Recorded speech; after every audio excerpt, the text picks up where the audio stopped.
बहुत समय पहले की बात है। उत्तर भारत में एक बड़े ही ईमानदार और कर्तव्यनिष्ठ राजा थे। उन्होंने अपने राज्य में ढोल पिटवाकर ये घोषणा करवाई कि उनके राज्य में सभी ईमानदार, कर्तव्यनिष्ठ और सत्यनिष्ठ हों। कोई किसी से धोखा ना करे, कोई नकली मिलावटी चीजें ना बेचे। इसलिए राजा राज दरबार में भी छाट छाट कर ऐसे ही लोगों को नौकरी देते थे। इस तरह सैनिक से लेकर बड़े अफसर तक सभी ईमानदार, सत्यनिष्ठ और कर्तव्य परायण थे। लेकिन न जाने कैसे वहां एक बेईमान पहरेदार नियुक्त हो गया और उसकी ड्यूटी भी राजा के दरबार में मुख्य दरवाजे पर ही लग गई। राजा से मिलने के लिए बहुत लोग आते, वह उनसे कोई न कोई बहाना बना देता और राजा से नहीं मिलने देता। हाँ, जो लोग उसे कुछ दान दक्षिणा दे देते वह उन्हें तुरंत अंदर जाने की अनुमति दे देता। लेकिन राजा को इसकी जरा भी खबर नहीं थी और पहरेदार का धंधा दिन दुगनी रात चौगनी उन्नति कर रही थी और वह खूब फल फूल रहा था। एक दिन एक बहुत बड़ा गायक वहां आया। वह राजा को अपना गाना सुनाना चाहता था, लेकिन पहरेदार ने उसे अंदर जाने से मना कर दिया, क्योंकि उसे जो चाहिए था वो तो उसे मिला ही नहीं। गायक बार बार उसे निवेदन करने लगा, देखिए, मैं बहुत दूर से यात्रा करके आया हूँ, मुझे राजा से बहुत जरूरी काम है, कृपया आप मुझे राजा से मिलने दो। यह सुनकर पहरेदार बोला, अच्छा, पहले तुम यह बताओ, तुम्हें राजा से क्या काम है? गायक बोला, मैं उन्हें अपना गाना सुनाना चाहता हूँ। पहरेदार बोला, गाना सुनाने से तुम्हें क्या फायदा होगा? गायक बोला, अगर राजा मेरा गाना सुनकर प्रसन्न हो गए तो वो मुझे इनाम देंगे।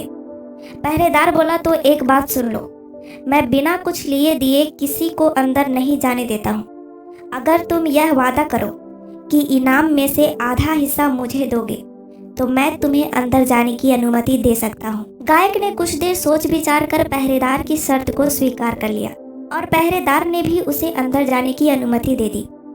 राज्यसभा में पहुंचकर गायक ने इतना अच्छा गाना सुनाया कि राजा तो मंत्रमुग्ध हो गए और उन्होंने कोषाधिकारी को आदेश दिया, गायक को सोने की 100 मुद्राएं इनाम में दे दी जाए।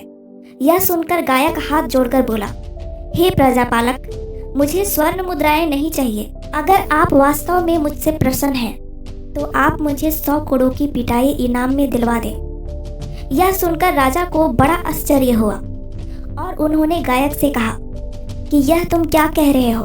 तुम्हें अगर इनाम में स्वर्ण मुद्राएं अच्छी नहीं लग रही है तो तुम कोई और बहुमूल्य वस्तु ले सकते हो, मैं तुमसे बहुत प्रसन्न हूँ। और राजा ने उससे यहाँ तक कह दिया कि तुम जो चाहो वो मांग सकते हो। लेकिन गायक अपनी बात से टस से मस नहीं हुआ और अंत में राजा को न चाहते हुए भी आदेश देना ही पड़ा कि गायक को 100 कोड़े लगाए जाएं। और फिर अंगरक्षक ने कोड़े लगाने शुरू कर दिए और गायक ने उनको गिनना शुरू कर दिया, 1 2 10 20 30 40 50।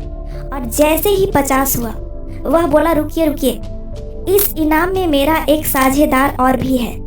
उसने मुझसे वादा लिया है कि जो भी इनाम मिले उसमें आधा मेरा होगा और बाकी के 50 कोड़े उसे दे दिए जाएं। यह सुनकर राजा बोला, आपका साझेदार कौन है? उसे बुलाइए।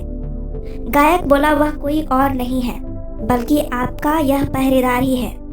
और गायक ने शुरू से अंत तक सारी बातें राजा को बता दी।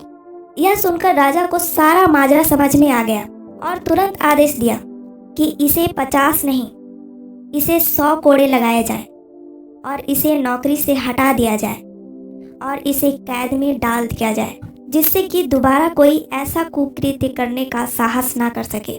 फिर राजा ने गायक को 100 नहीं बल्कि 500 स्वर्ण मुद्राएं देकर खुशी खुशी विदा किया, क्योंकि गायक ने अपनी समझदारी से राज्य व्यवस्था में सुधार कर दिया और दोषी को भी पकड़वा दिया, क्योंकि एक मछली सारे तालाब को गंदा कर देती है।